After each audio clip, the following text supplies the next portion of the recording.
I gave everything to my son Ethan.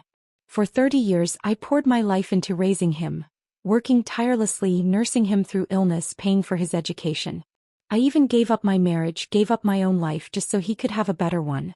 But the day I told him I had lost my job, his first response was to throw me out, calling me a useless burden, a parasite. That was the moment I stopped swallowing my pride. I refused to be the mother who got stepped on any longer. I was going to stand up for myself. Ethan thought I had nothing. What he didn't know was that my late employer, who really respected me for the past years I devoted, had left me a fortune. And this time, I'll make sure him realize that the price of betraying me is far greater than he could ever imagine. I had just gotten home when I told my son Ethan that I wouldn't be working for Catherine anymore. I hadn't even gotten to explain why before his face darkened and he cut me off mid-sentence. His voice rose sharply, his face flushing with anger. Why would you suddenly quit? That was $8,000 a month. What are you planning to do now? Just sit around freeloading? The bit of joy I'd felt coming home instantly vanished. Did he really think I left that job just to take it easy? I came back because I wanted to make life easier for them. His words hit me like a slap in the face, but I didn't lash out. I knew he'd been under a lot of pressure these past few years. His wife, Nicole, came from a family that never thought much of ours. Her mother's a university professor and her father works in local government. They've always looked down on Ethan's background. To them, their daughter married beneath her. Nicole, following their lead, constantly took jabs at him, calling out his salary, his upbringing, anything she could to chip away at his confidence. Still, I figured once they found out about the inheritance Catherine left me, $8 million, they'd finally see Ethan in a new light. Maybe even treat him with some respect for once. But I didn't bring up the money. Not yet. Instead, I mentioned the other reason I'd come home. Didn't you say Nicole's planning to get pregnant soon? I thought I'd come back early to help out, support her during the pregnancy, help with recovery afterward, maybe even lend a hand with the baby. Nicole's expression turned cold in an instant. I could have sworn she even scoffed. Postpartum recovery requires professional care, she said flatly. You used to work as a housekeeper. What would you know about that? Her mother, Susan, shot me a dismissive look and chimed in without missing a beat. Taking care of a newborn isn't just diapers and bottles. It's a science. You need actual training. This isn't something amateurs can handle. The two of them tag-teamed their condescension so seamlessly, it was clear they'd already rehearsed this routine. And just like that, I'd been written off as an unfit caregiver. I gave a silent, bitter laugh. Nothing had changed, they still saw me as beneath them. Still, to keep the peace, I forced a smile and said, well, if everything's already arranged, I won't get in the way. I'll leave the baby care to you. Susan rolled her eyes, like that was the only sensible thing I'd said all evening. Fine, she replied. But you'll cover the cost of the nanny and the baby nurse. I'll handle the hiring and coordination. That one line left me speechless, a tight knot forming in my chest. My son Ethan jumped right in, picking up where Susan left off without missing a beat. Exactly, Mom. You never should have quit that job. Our expenses are about to double soon. You really ought to keep working. That's when it hit me, clear as day. They never wanted me to come home to rest. They just needed a steady paycheck funneled into the household. I was nothing more than a laborer to them, a walking A-team. My face hardened. I'm 58. I think it's time for me to get some rest and retired. Retired? Nicole let out a bitter laugh. You don't even have a pension. What retirement are you talking about? Her words nearly knocked the air out of me. I wanted to pay into a retirement plan years ago. It was you all who told me to save the money and help pay off your mortgage early instead. Now you throw that in my face. Nicole tossed her hair and snapped. That's because your income was pathetic. Who told you to buy a house you couldn't afford without a loan? You should have planned better. Ethan, now trying to calm Nicole down, raised his voice at me. Enough, Mom. Nicole's trying to get pregnant. You're just stressing her out. This is when we really need the money and you should be helping. You're still in great shape. There's no reason you can't keep working another 20 years. Save the retirement talk for when you're 80. Another 20 years. I froze, hollowed out by a wave of sadness I couldn't put into words. After everything I'd given, every sacrifice, every hour worked, every dollar earned, I was still nothing more than a cash machine in their eyes. That's when I truly saw it for what it was. All the talk of respect and gratitude, Just sugar-coated lies to keep me working. Back when Ethan was still in college, he'd already started dating Nicole. To help them live more comfortably, and to appease Nicole's judgmental family, I left everything behind and moved to another city to work as a live-in housekeeper, just so I could save enough to buy them a house. They didn't pay a single cent, yet the deed bore only their names. And back then, with tears in their eyes, they told me, "One day when we're better off, we'll take care of you. You'll finally get the life you deserve." But now I know what they meant by the life I deserve. A life of endless labor right up until my body gives out at 80. I held back my tears, steadied my voice, and said firmly, "I said I'm retiring.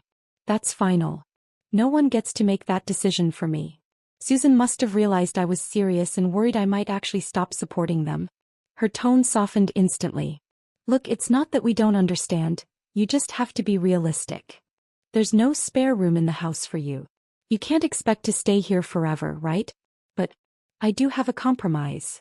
I narrowed my eyes. Something about her expression made my stomach twist.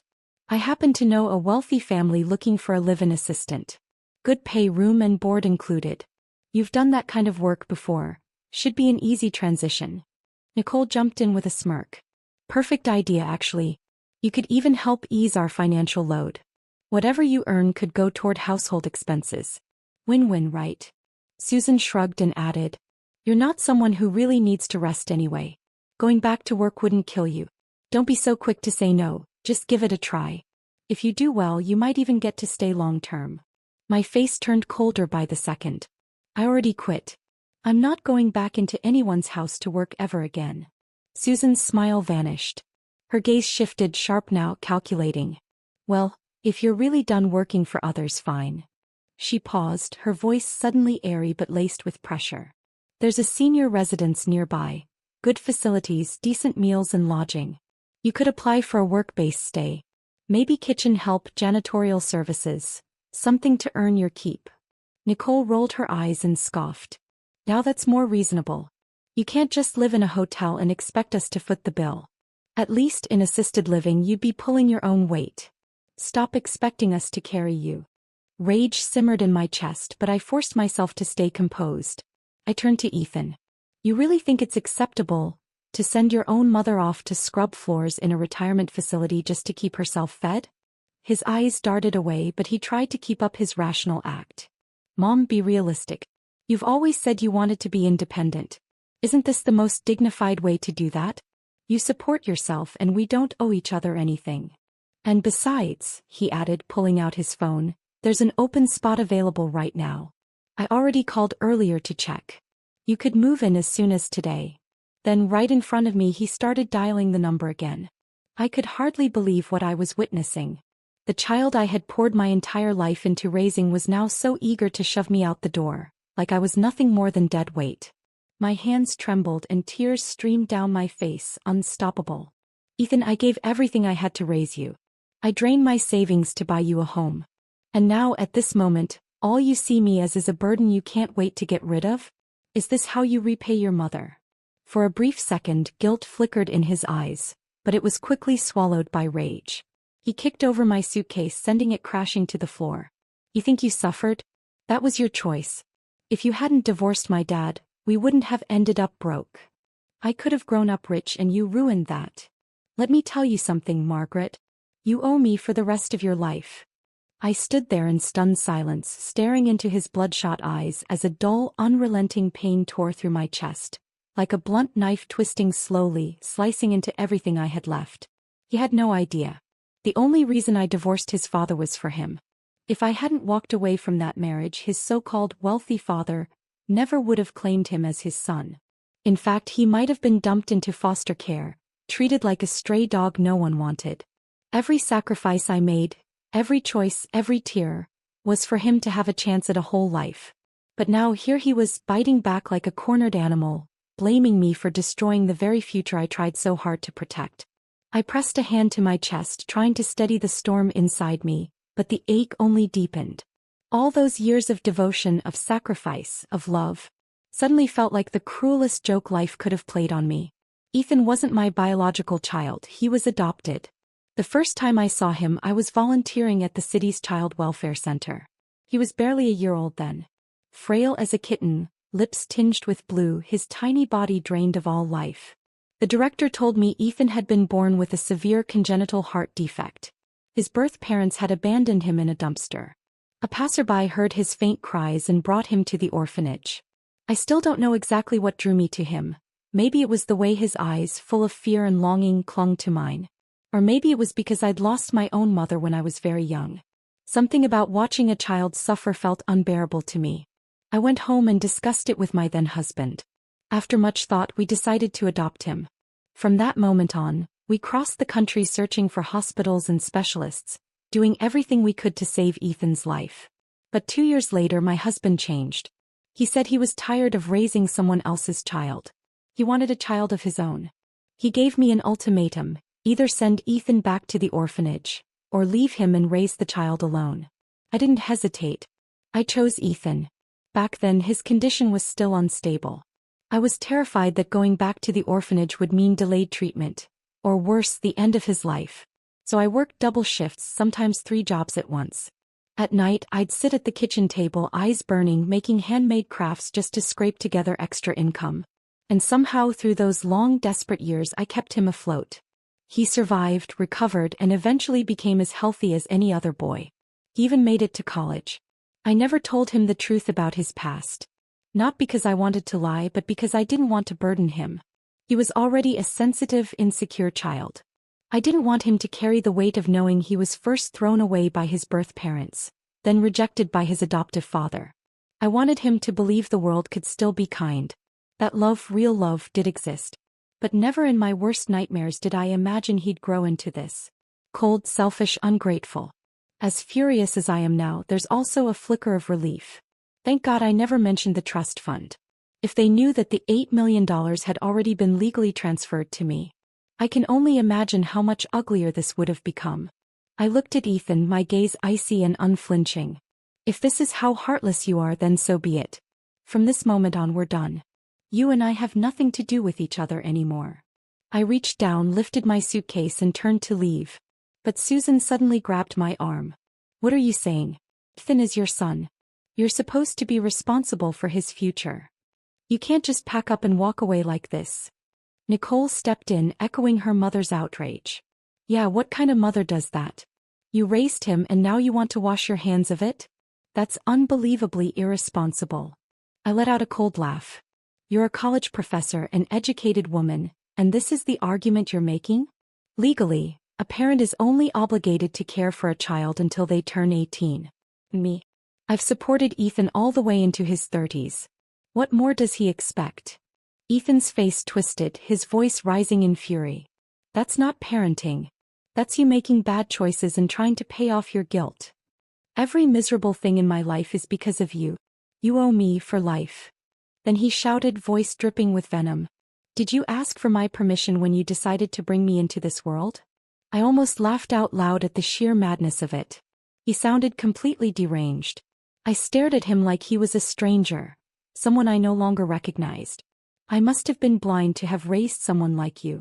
And if you've got such deep, twisted philosophical questions, maybe you should ask your birth mother, the one who left you in a dumpster. I didn't know if he even processed what I'd just said. He froze for a beat, confused, but the fury still clung to his face. It didn't matter. Whether he understood or not no longer concerned me. I shook off Susan's grip and walked out the door without looking back. Almost immediately, I heard angry shouts behind me. You're disowning your own son? You're not even human. Don't get too proud, Margaret. When you're old, sick, and no one wants to take care of you, let's see how far that independence gets you. No one's going to hire a woman your age.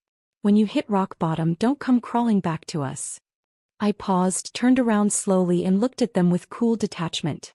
You should be more worried about yourselves, I said calmly. Don't forget the house you're living in, that house you treat like your birthright, was bought with every penny I scraped together over the years.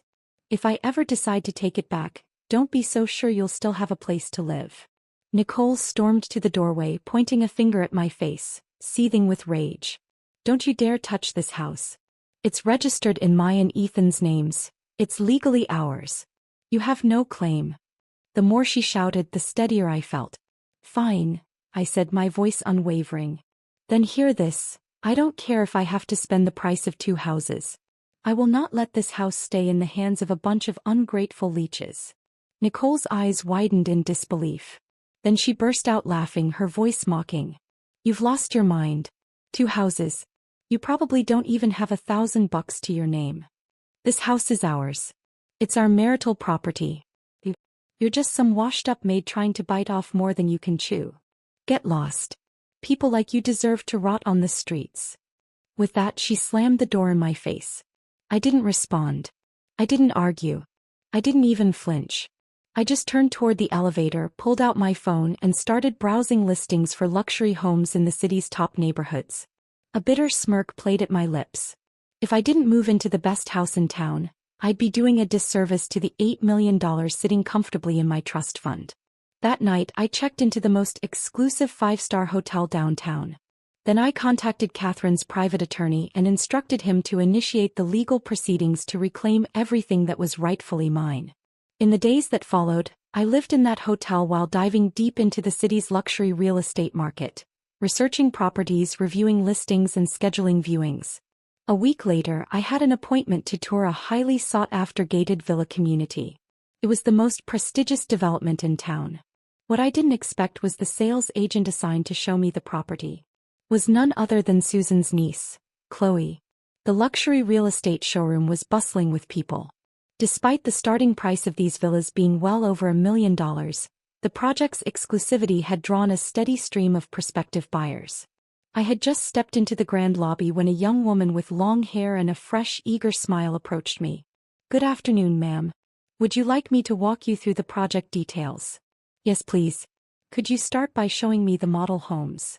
I followed her toward the display area, but we hadn't made it more than a few steps when a sharp voice rang out across the room. Who's handling client screening today?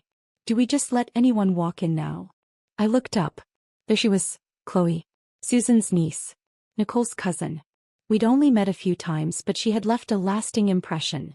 Classic social climber attitude, the kind who drips arrogance in every word and move, constantly flaunting how she only dealt with high society clients. Before I could react, she was already striding over, heels clicking confidently, eyes full of disdain. Margaret? What are you doing here? I glanced at her coolly and kept walking. I'm here to view a property. Is there a problem? She immediately stepped in front of me, blocking my path with a sneer. A housekeeper? You think you can afford this place? Don't tell me you're just here for the free coffee. I've seen plenty like you, pretending to be buyers just looking to snag some free snacks. People nearby began glancing over, whispering, their expressions carrying that uncomfortable mix of judgment and curiosity. Some even nodding slightly as if to say she's not wrong. The young assistant beside me spoke gently, trying to defuse the situation. Chloe, I'm not busy right now. I can show this lady around. But Chloe shoved her aside without hesitation, eyes burning with contempt. And who do you think you are, lecturing me on how to do my job? The girl shrank back, intimidated. Then Chloe turned and waved over 2 security guards. You two, escort this visitor out of here. Now. The showroom fell silent. All eyes were on us. I raised my hand calmly, stopping the guards before they could approach.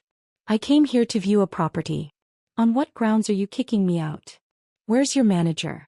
I'd like to speak with someone in charge. I turned toward the crowd. You're all here to look at properties too. Why don't you tell me, have I done anything inappropriate? The guards hesitated. I wasn't backing down, and they clearly didn't want to get involved in something messy. Chloe stood with her arms crossed, scoffing loudly. Go ahead. Make a scene. Let's see how far you take this performance. Just then, a young man in a crisp white shirt approached quickly, wearing a polished, professional smile. Good afternoon, ma'am. I'm Alex, the sales manager for this project. Is there an issue I can assist with? Before I could speak, Chloe jumped in. Alex, she's just here for the freebies. I was about to have security remove her. Alex frowned slightly but kept his tone courteous. Ma'am, would you mind showing us some form of financial verification? As you know, this is an invitation-only showcase, and we do require proof of purchasing ability.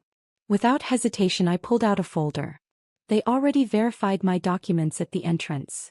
Chloe snatched the folder out of my hand and flipped it open dramatically. $5 million? Are you kidding me? She shouted loud enough for half the showroom to hear. She's a housekeeper. There's no way she has that kind of money. I know her background better than anyone here, she added smugly. This has to be fake. We can't let someone like her play us. Alex stood there, frowning deeply, clearly caught in the middle. I didn't bother arguing. Instead, I took out my phone, opened my banking app and held it up for them to see. The young assistant leaned in, counting softly under her breath. 100,000, oh my God. Over 8 million. Gasps rippled through the crowd. People's eyes widened, no longer judging, now stunned, curious, even slightly in awe. Someone near me whispered, "Damn, she's got serious money." Chloe's face drained of color, cycling rapidly from red to pale green to ghost white. She looked like she wanted to vanish into the floor. But Chloe still wouldn't give up. She kept pushing, her voice sharp and stubborn. "Alex, that banking app on her phone has to be fake. There's no way she has that kind of money." Alex's face darkened, his brow furrowing deeply. "Chloe, that's enough." Then he turned to me with a composed, respectful tone. "Ma'am, I truly apologize. This has clearly been a mistake on our part and we'll handle it appropriately. I'll assign our most experienced client manager to assist you right away." I waved a hand lightly, offering a calm smile, then turned to the young woman who'd greeted me earlier. "No need. She's perfectly fine. Very professional. I want her to show me the property." Alex looked slightly uneasy. "Actually, she just started, still in training technically. I was only worried she might not have enough experience." "But I like her," I said firmly, leaving no room for discussion. "I'm buying the house today and I want to do it through her." Alex nodded immediately, flustered but eager. "Of course. Absolutely. Monica, make sure you take excellent care of our distinguished guest." Chloe stood off to the side, her face stiff, her lips twitching with suppressed frustration. She watched me walk away, seething, then muttered under her breath, "Just a glorified errand maid pretending she's somebody." I ignored her completely and pointed to the scale model at the center of the showroom. "I want to see this one," I told Monica. The moment I laid eyes on that villa, I knew. Soaring ceilings in the living room, a spacious backyard garden, a sunroom spanning over 200 square feet. Most importantly, it was fully furnished and move-in ready. "I'll take this one," I said without hesitation. "Let's get the paperwork started." Monica's eyes lit up with excitement. "Ma'am, are you sure you don't want to tour a few more options?" "I'm free. I'd be happy to show you others." "No need," I replied. "This one is more than enough." She could barely contain her joy. "Ma'am, this will be the first sale I've ever closed. You're my lucky charm." We headed to the signing area, and as I reviewed the paperwork, a low murmur started behind me. Damn, she just signed without a second thought? 150 grand, didn't even blink. Money talks, huh? That's what real wealth looks like. "Don't be fooled," someone muttered. "Didn't Chloe say she's just a housekeeper? Probably flashing around her employer's money. These days even servants know how to put on a show. Bet she's just parading around with someone else's credit. Seriously, what kind of employer would trust a maid with that kind of cash? Millions." Then Chloe's voice cut through the whispers, laced with that gossipy venom she wore so well. "Oh, you have no idea. She's not your average housekeeper." "No? Then what is she?" "She's one of those live-in assistants for wealthy old men. You know, not just dusting and mopping, if you catch my drift." "No way. At her age? That's just shameless." "Ugh, some people will sell anything for money. If her family knew, wouldn't they be humiliated?" I set down the contract and turned toward Monica. "Monica," I said with a steady smile, "could you please get Alex for me again? I'd like to purchase another property." The room went completely silent. It was as if the air itself froze. Monica's eyes widened, her voice trembling with disbelief. "Ma'am, you're sure? You want another one?" "That's right," I said calmly. "One to live in. One as an investment." Then I smiled a little wider. "Although, I do have a small favor I'd like Alex to help me with." Alex returned swiftly, his smile brighter than before, practically glowing with enthusiasm. "Hello again, ma'am. Please, let me know what I can do for you." "I've confirmed the purchase of the first property," I said. I'm ready to sign the contract. And I'd like to add a second unit as well. But, I paused, my tone turning cold. I expect your team to address the inappropriate behavior of certain staff members. Alex's smile faded. His gaze swept across the room and quickly landed on Chloe. Chloe, he said sharply, are you causing trouble again? Apologize to the client. Now. Chloe lifted her chin defiantly, refusing to back down. Why should I apologize? I only told the truth. She used to be a housekeeper, one of those live-in types who caters only to rich old men. And don't look at me like that, her son said it himself. I slowly lifted my head, eyes narrowing as I stared directly at her. You're saying my son told you that? Then let me tell you something in return. He also once said that your little portfolio of closed deals didn't come from your so-called skills, but from the nights you spent in bed with your clients. Is that true? Chloe's face drained of color. Her lips trembled. You're lying. That's slander. Oh, didn't you just slander me a few minutes ago? Now you suddenly understand what defamation means. I turned to Alex, who immediately picked up on the cue. His expression turned grim. Chloe, that's enough. Security, escort her out of the building. And as of today, you're terminated. Chloe panicked. Tears welled up in her eyes, spilling over. Alex, I wasn't lying. She really used to be a cleaner. But Alex's tone remained firm. You've violated company conduct policies in a very serious way. Your employment is terminated, effective immediately. I raised my hand to stop the security guards from moving. Hold on, I said calmly. She's not going anywhere just yet. She publicly defamed me and I'm not letting this slide. Right then and there I took out my phone and dialed. Hello, yes. This is the police department. I'd like to file a report for defamation and public harassment. 10 minutes later, 2 officers arrived at the showroom. After hearing my account and reviewing the incident, they issued Chloe a formal warning and made it very clear. If she didn't offer a public apology, I had every right to press legal charges. Cornered and shaking with rage, Chloe finally mumbled through clenched teeth, I'm sorry. She shot me and Monica one last hateful glance before storming off, her eyes burning with envy, especially when she saw Monica preparing to close the second sale. The same Monica she'd looked down on just an hour ago, now the star closer of the day. By the end of it, I signed contracts for both properties, paid in full without so much as a pause. Monica stood by my side, eyes shimmering with emotion. He could barely get the words out. Ma'am, I can't thank you enough. I've been working here 3 months without a single sale and today, 2 units back to back. You're honestly my miracle. To show her gratitude, she insisted on personally arranging deep cleaning and move-in prep for me. I gladly accepted. For the first time in years I felt truly light. As if all the humiliation, resentment and bitterness had been swept away like the dust outside my new villa's doors. That evening, just as I returned to my hotel, my phone rang. Ethan. So what the hell did you do to ruin Chloe's job? Her whole family is coming after us now, demanding answers. How do you plan to fix this? I answered breezily. Let them come. That's your problem now. Didn't I already tell you? We're done. I owe you nothing. You stirred up trouble and now expect us to deal with the fallout? That's not right. That made my blood boil. Trouble? Are you kidding me? Chloe defamed me in public. She brought it on herself. The police were there. You think they just showed up for fun? If this turns into a bigger mess, don't think you'll walk away clean either. Ethan went quiet for a beat. When he spoke again, his tone had softened noticeably. All right, let's just move on. By the way. There it was, that hesitant tone, that calculated shift in interest. So, Mom, who's your new employer really? They must be seriously loaded, and they seem to be treating you pretty well too, huh? I laughed silently to myself. There it was again, the scent of money, and he was sniffing around like a bloodhound. It doesn't matter who they are. It has nothing to do with you, Ethan. Let me say it one more time, we're done. For good. And with that, I ended the call and blocked every single number from him, Nicole, and their entire family. But what I didn't expect was that just a few days after moving into my new home, I ran into someone I hadn't planned on seeing again, Susan.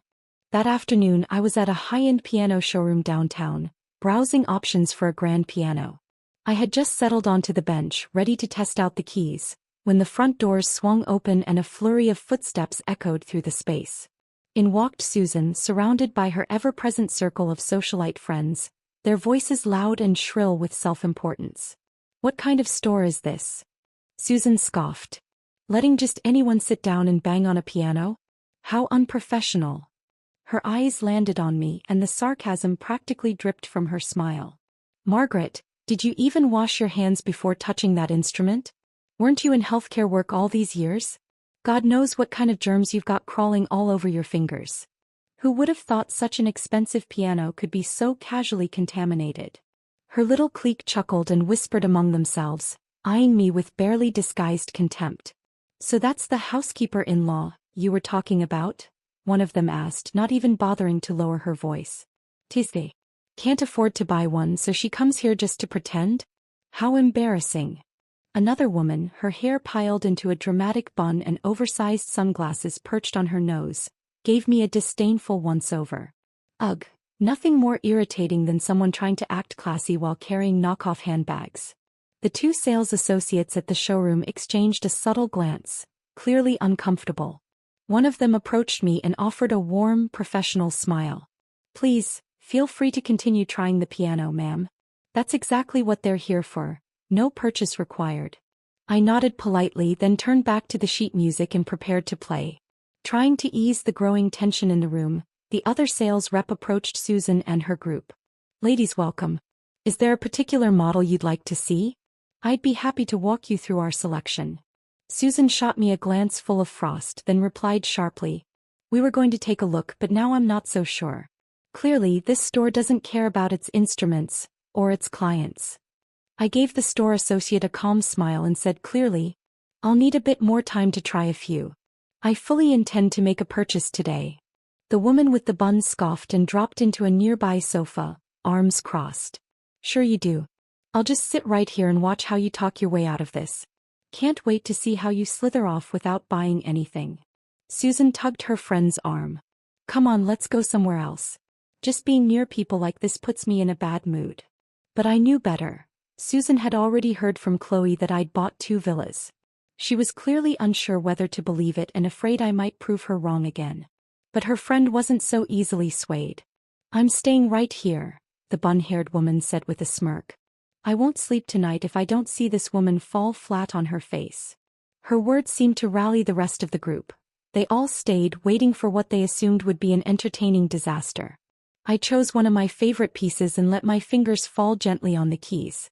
The notes floated into the room, soft and steady, the melody of Moonlight Sonata flowing through the air. The bun-haired woman twisted her mouth in mockery and snorted. "What even is that? Sounds like noise. Who taught her to play? She thinks she belongs in a piano store with that mess? Give me a break." But before I could respond, the sales associate by my side started clapping, genuine admiration in his eyes. "Ma'am, that was beautiful.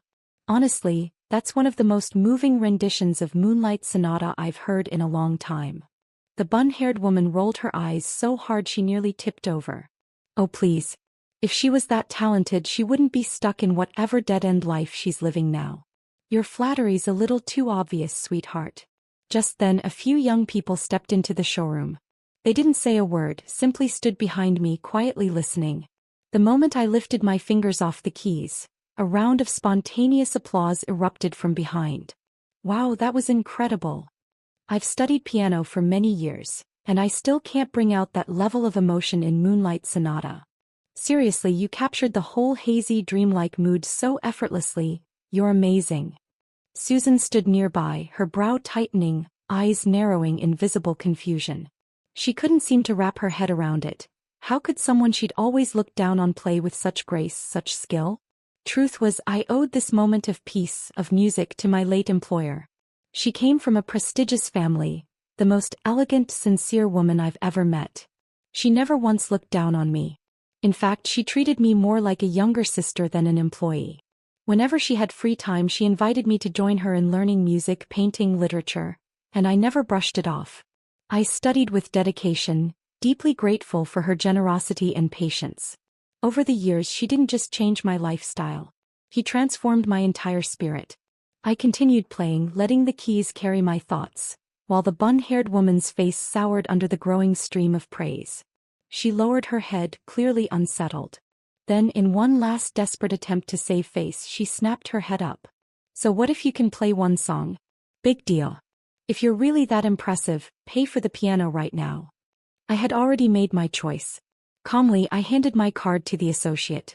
Thank you, ma'am, he said cheerfully. That'll be $15,000. I entered my PIN. Transaction approved. Ma'am, may I have your name to finalize the invoice? He asked.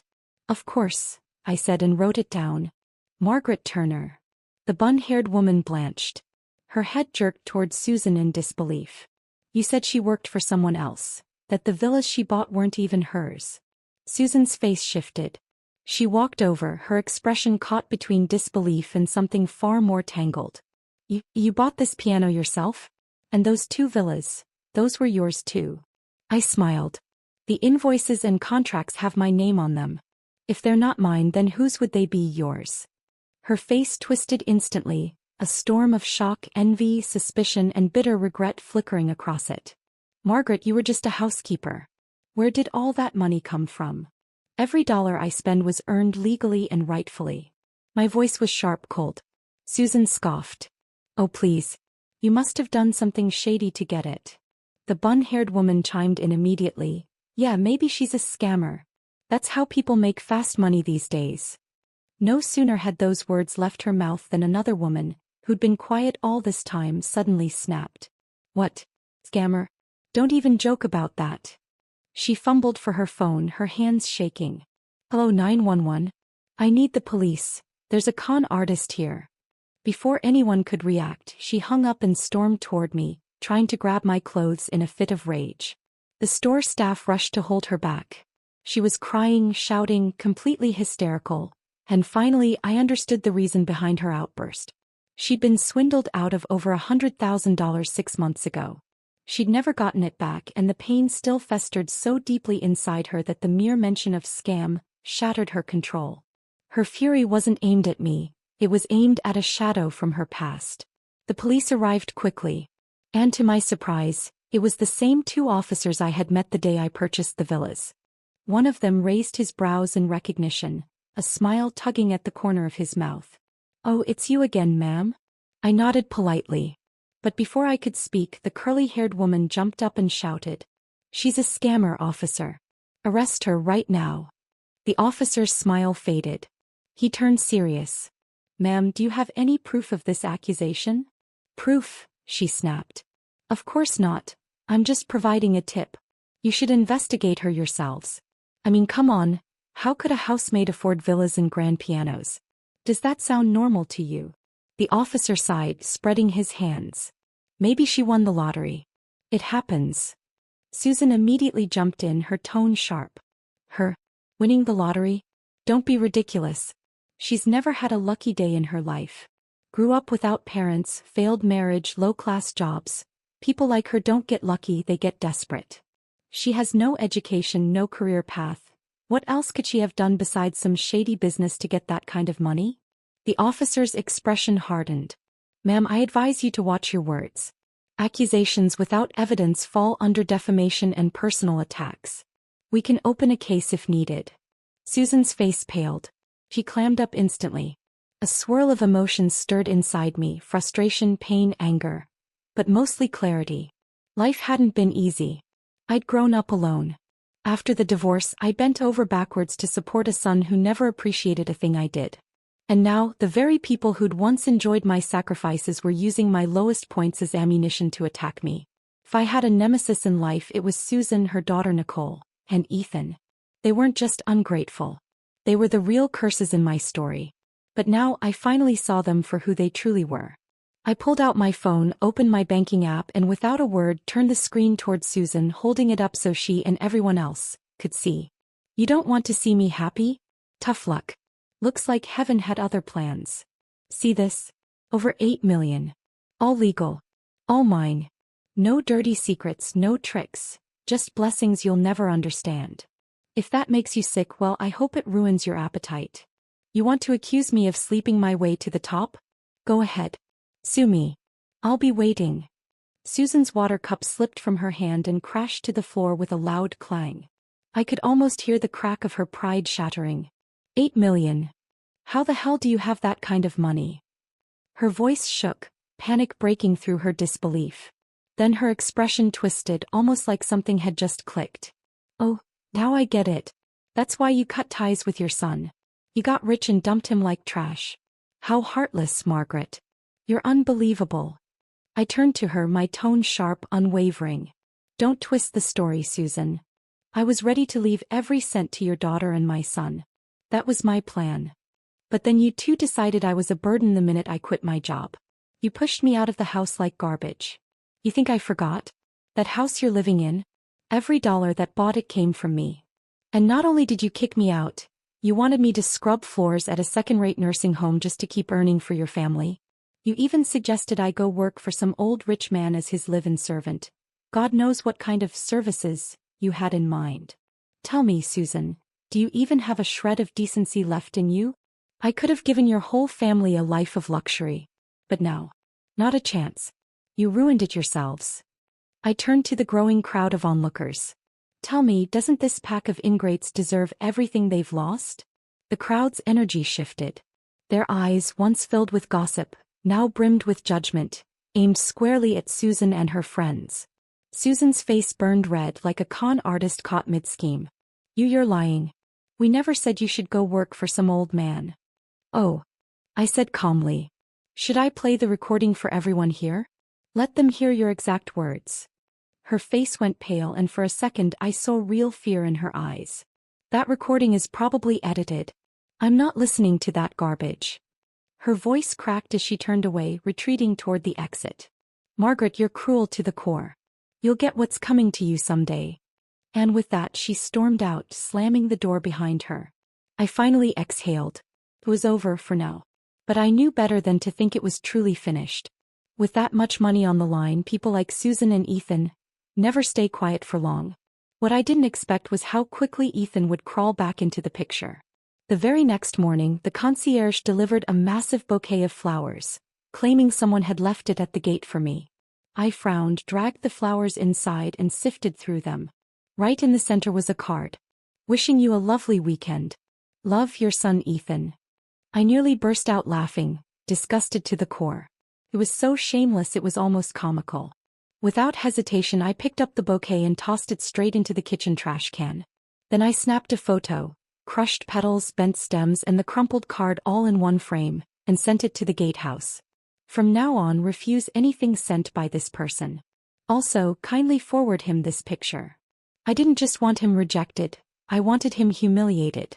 Sure enough, I never received another bouquet from him again. But he didn't give up. He just escalated.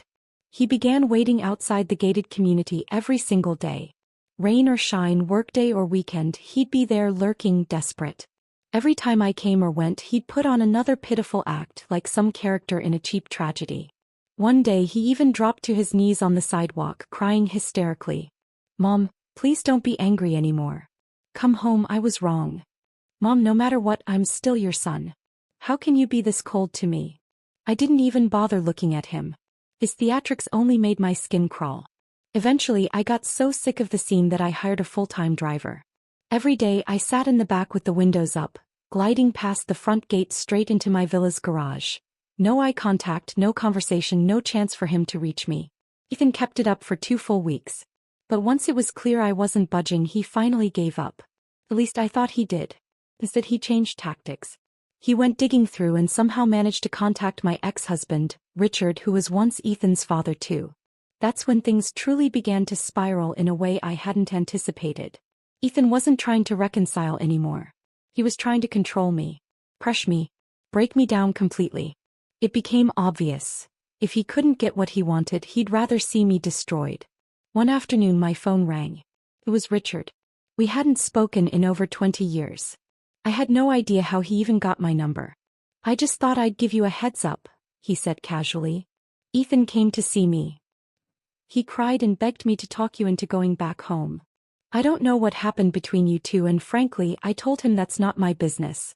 I just reminded him I'm not his biological father. I even added that whatever's going on between the two of you has nothing to do with me. I'm an outsider. But he insisted I was lying. He even showed up at my office making a scene. I had no choice but to take a paternity test to shut him up. I didn't tell him the full truth though. I kept my promise from all those years ago. I didn't reveal his real background. So bottom line is he now knows I'm not his father. But you're still his one and only mother. I hung up, already bracing myself. I knew it was only a matter of time before Ethan came knocking on my door again. When he did, I'd be ready. I'd tell him everything, the truth he was so desperate to avoid. I'd tell him to go find the mother who abandoned him in a dumpster and stop trying to tear my life apart. But that confrontation never came. Instead, Ethan took a darker turn, a turn I hadn't anticipated. Roughly a week later, I noticed something strange. The way people in the neighborhood looked at me had changed. Their glances lingered longer, their smiles grew thinner, more forced. I brushed it off at first, until Monica called me one afternoon. "Margaret, I just wanted to say I know you're a good person. Please don't let what people are saying upset you." I was confused. What are people saying? That's when I learned what had really been happening. I'd become an internet sensation. But not the good kind. Ethan had started live streaming daily on a popular social media platform. His channel title? How My Mother Abandoned Me. I clicked in and saw the full picture. He hadn't outright accused me of being a mistress or anything scandalous. No, he'd gone for something much more insidious. He'd crafted a manipulative sob story, painting himself as a heartbroken, abandoned son, while twisting me into the cold, ruthless, money-hungry villain. In his streams he said things like, "My mother never really loved me. I worked so hard, studied so hard, and she wouldn't even support me in the smallest ways.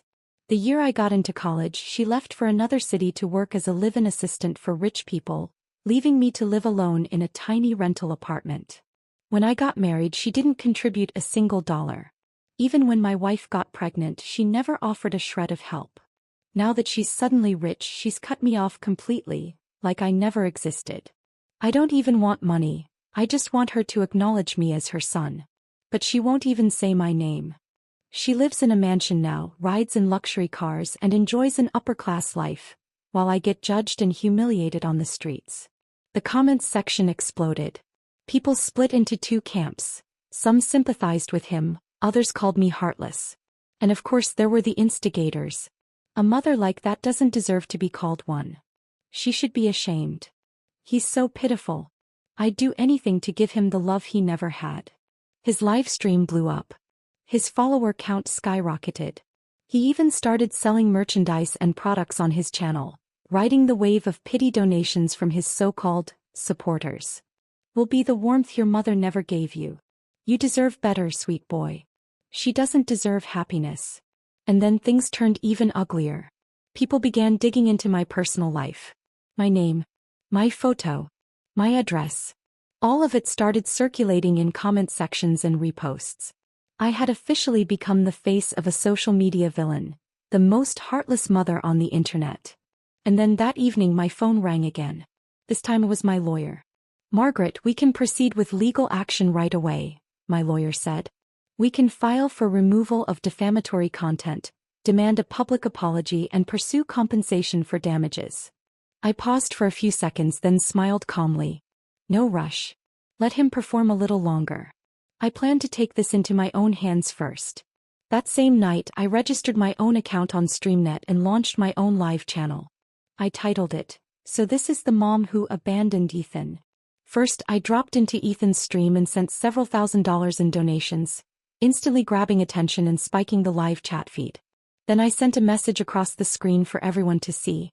"Hi everyone, I'm the heartless mother Ethan's been talking about. He's been crying for weeks, saying I cut off his financial support. Come over to my channel, I'll show you the truth. Tonight I'm giving away $100,000 in cash prizes. Join if you want. First come, first served." Within seconds, a flood of viewers jumped to my stream. Traffic surged wildly and I started sending out the promised rewards. The comment section exploded with excitement. "Thank you, Sugar Mama. This is the real content queen, taking notes. She's more loving than my own mom." Riding the wave of viral momentum, I officially began my live broadcast.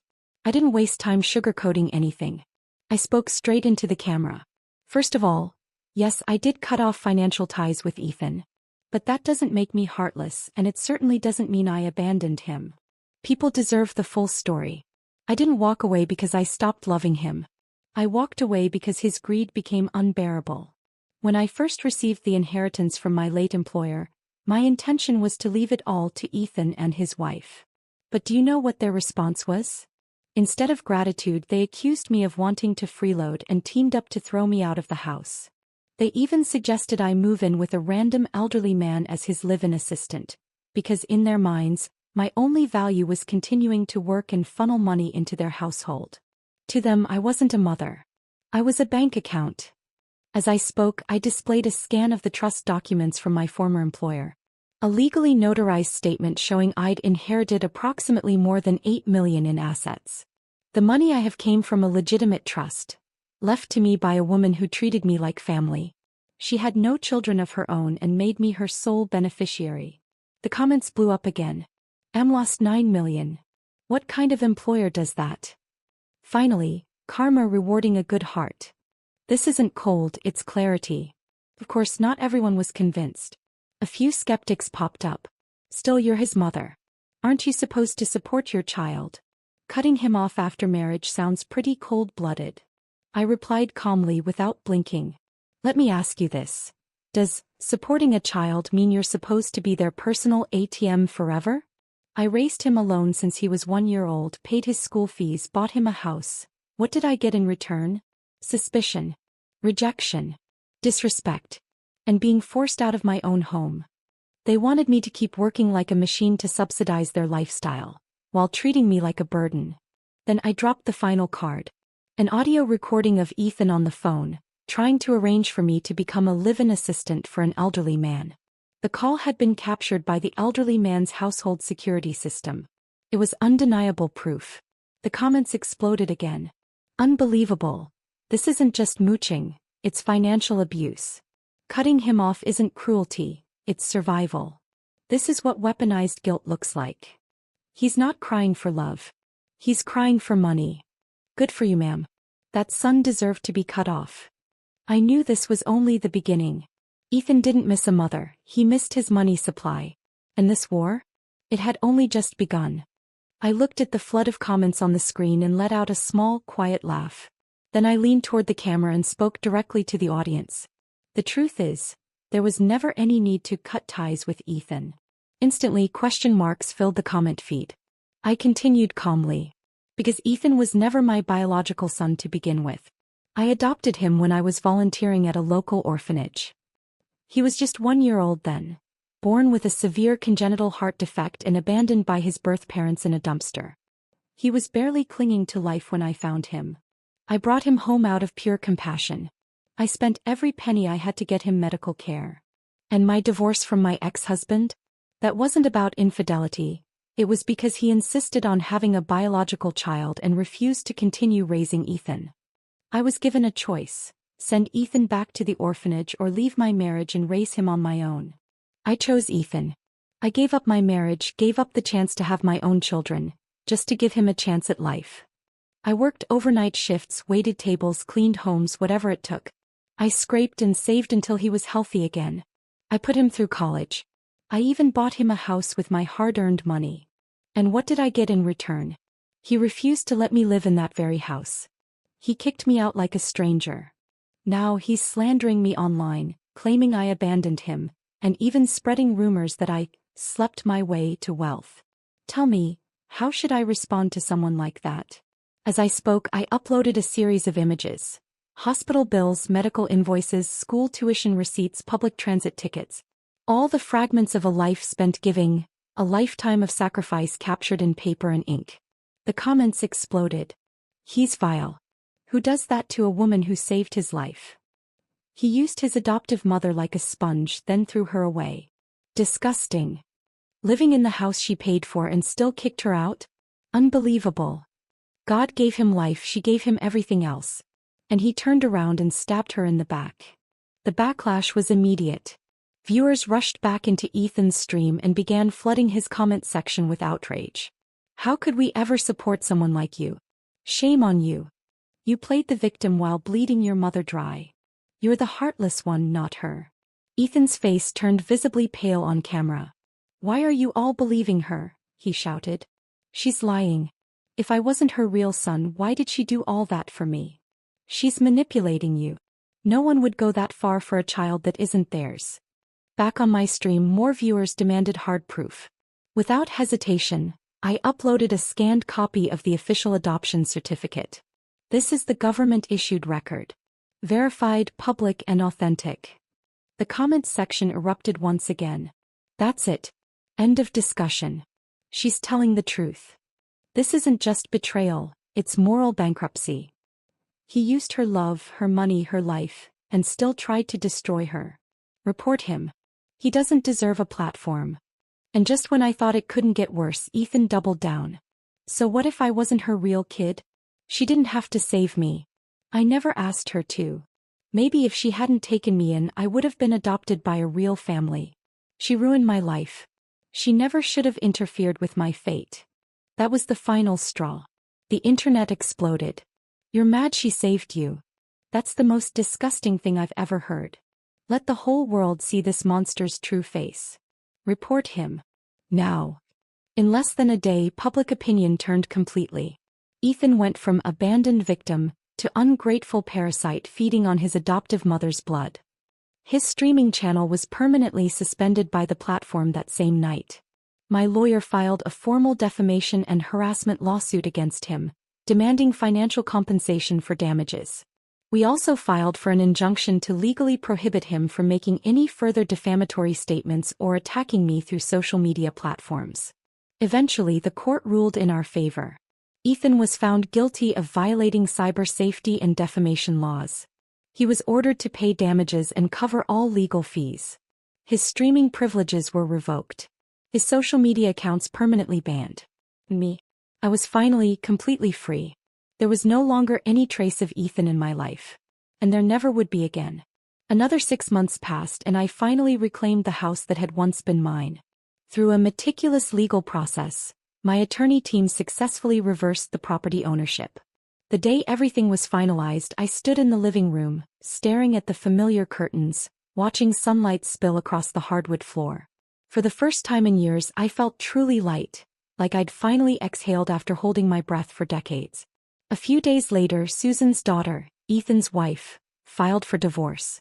She signed the papers in her lawyer's office with complete composure, not uttering a single extra word. It was clear she'd seen him for who he really was. A man who whined about being wronged but never took responsibility, full of resentment but completely devoid of self-awareness. And just like that, Ethan vanished from my life entirely. I didn't ask about where he went and I had no interest in looking back. Years passed. Then one day, while chatting with an old friend at a cafe, she casually mentioned, "I heard Ethan ran off to Canada. He's always online bragging about how free and easy life is over there." Out of curiosity, I searched his name online. What I found was haunting. The video footage showed him disheveled and hunched beside a trash bin on a street corner, gnawing on a piece of moldy bread with vacant, unfocused eyes. Sometimes he'd break into a manic smile. Other times he'd burst into uncontrollable sobs that tore through his whole body. He'd lost his mind. The same man who once stood in front of a camera, painting me as a villain, fishing for sympathy, selling sorrow for attention, had become exactly what he deserved to be, a ghost on the margins of real life. But I didn't feel satisfaction. I didn't feel anger anymore either. He had simply become the sum of his own choices. No amount of followers could save him. No amount of lies could keep his story standing. He lost the sympathy he'd stolen. He ruined the integrity he never valued. And eventually life did what it always does. It caught up. As for me, I was finally done with a battle that had drained me for over 30 years. The 2 villas I'd bought on impulse during that dark chapter? I sold them during the housing market upswing, and walked away with a tidy profit. What once symbolized fury and defiance had turned into the foundation of my next chapter. Eventually, I moved to a quiet lakeside town on the western edge of the city. It wasn't the most expensive neighborhood, but it was everything I'd ever wanted. Sunlight flooded the windows. My garden bloomed with wisteria and roses. The kitchen always smelled of my favorite dark roast coffee. My easel stood beneath the trees, waiting for lazy afternoons of painting. The air was clean, the world slow, and life gentle. No one called me mom anymore just to demand something. No one accused me of being cold. No one claimed I hadn't done enough. For the first time I could hear my own breath in the music, in the sunlight. For the first time I finally belonged to myself. Sometimes people still ask me, "Do you regret adopting Ethan?" I used to think long and hard about that question. But now when I hear it I just smile softly and shake my head. No, I say. I don't regret it. I only regret not understanding sooner. That kindness should never be practiced at the cost of self-destruction. Learning to protect myself was the most important lesson I ever learned in the second half of my life. I was never a perfect person. Never a saint. But I became something far better. A woman who finally lived for herself. And it turned out that wasn't too late at all.